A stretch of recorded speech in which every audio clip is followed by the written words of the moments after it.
Kakalabas lang Kakalabas yan. lang yan eh. Asan yung pusod niya? Andyan pa sa kanya. Tabi mo yun. Yung puso niya, tapos unang gupit ng kuko niya, unang gupit ng buhok niya.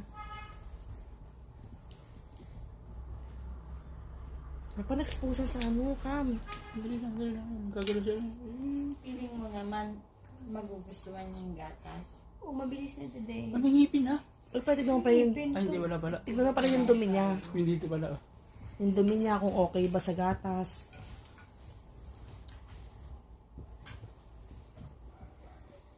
Alam mo, kung wala lang akong gawa, naaan ako kulitan kung ayusin ng ano niya. Umiiyak na. Wala kasing paglalagyan ng mga gamit na. Hindi, kaya ni ate yung makamadali. Oo.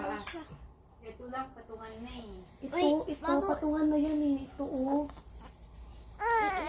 Ayun na. Hindi.